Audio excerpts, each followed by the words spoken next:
청취자 여러분, 오늘 저희가 좀 깊이 파볼 자료는요.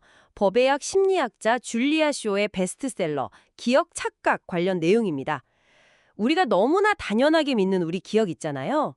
이게 생각보다 훨씬 믿을 게 못 되고 심지어 우리가 누구인지에 대한 생각까지 흔들 수 있다는 약간은 충격적인 이야기예요. 네, 맞아요. 보내주신 여러 자료들을 보니까 기억이 어떻게 왜곡되고 어떨 땐 완전히 새로 만들어지기까지 하는지 그 과정이 꽤 흥미롭더라고요. 그렇죠. 그래서 이 사실이 우리 삶, 또 정체성에 뭘 의미하는지 핵심만 딱 뽑아서 한번 파헤쳐 보겠습니다. 네, 가장 중요한 건요. 기억이라는 게 무슨 과거 사건을 그대로 녹화한 비디오 테이프? 이런 게 절대 아니라는 거예요. 아, 비디오 테이프가 아니다. 네, 오히려 현재 내 감정, 내 믿음, 주변 사람들 말 같은 거에 따라서 계속 뭐랄까 다시 쓰여지는 이야기에 가깝죠. 다시 쓰여진다. 네, 내가 기억을 저장했다가 다시 꺼낼 때 그 빈틈들을 그냥 두지 않아요. 자연스럽게 메우고 이것저것 빼거나 더하면서 내용을 바꿔버리는 거죠. 이 과정 자체가 이미 오류가 생길 수밖에 없는 거예요. 와, 재구성된다는 거네요. 정말 놀라운데요. 단순히 뭘 좀 잊어버리는 수준이 아니라 책에서는 아예 없었던 기억? 그러니까 거짓 기억이 만들어질 수도 있다고 하잖아요. 네, 맞습니다. 그 유명한 실험도 있죠. 참가자들한테 어릴 때 하지도 않은 잘못, 예를 들어 대대 때 물건 훔쳤다 이런 이야기를 계속 들려주면서 상상하게 시켰더니 네네. 그렇더니 어떻게 됐냐면 상당수가 진짜로 자기가 그런 일을 겪은 것처럼 아주 생생하고 구체적인 내용까지 막 지어서 기억해냈다는 거 아닙니까? 특히 법정 증언 같은 데서 심각한 영향을 줄 수 있다는 거죠. 한 사람 인생이 왔다 갔다 하는 문제잖아요. 맞아요.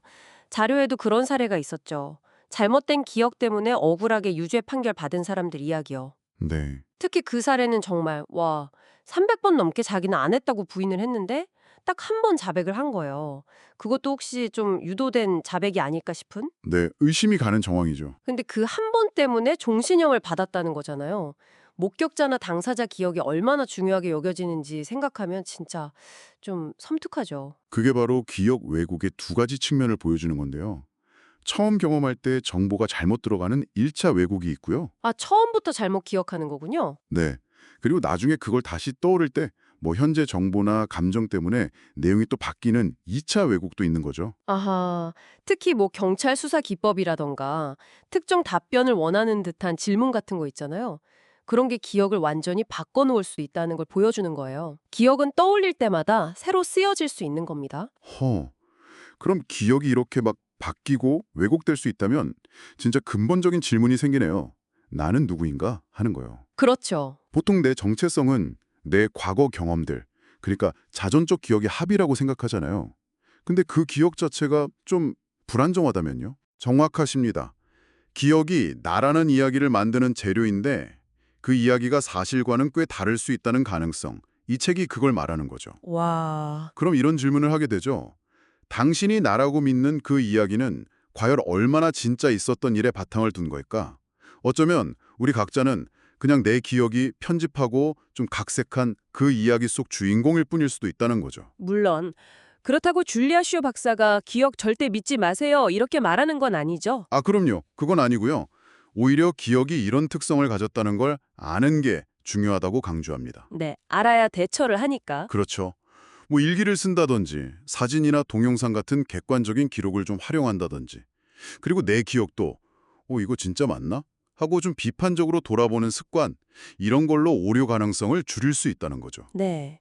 그냥 불신하라는 게 아니라 그 특성을 잘 이해하고 좀 현명하게 다루자. 이런 현실적인 제안이네요. 맞습니다. 자, 오늘 줄리아 쇼의 기억 착각 관련 자료들을 통해서 우리 기억이 생각보다 훨씬 유연하고 또 때로는 오류에 취약하다는 걸 살펴봤습니다.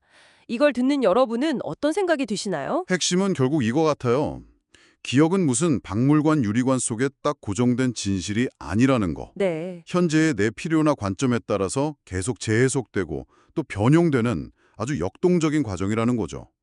이걸 이해하면 우리 자신을 볼 때도 조금 더 겸손해지고 다른 사람 말을 들을 때도 저 사람의 기억도 저럴 수 있겠구나 하고 신중해질 수 있겠죠. 그렇죠. 더 나아가면 법 같은 사회 시스템에서 이 기억의 불확실성을 어떻게 다뤄야 할까 이런 고민도 하게 만들고요. 네, 그러네요. 마지막으로 이런 질문 한번 던져보고 싶습니다. 만약 당신의 과거 기억이 지금의 당신에 의해서 계속 다시 쓰여지고 있다면 당신은 당신 자신의 이야기에서 얼마나 주체적인 작가라고 할 수 있을까요?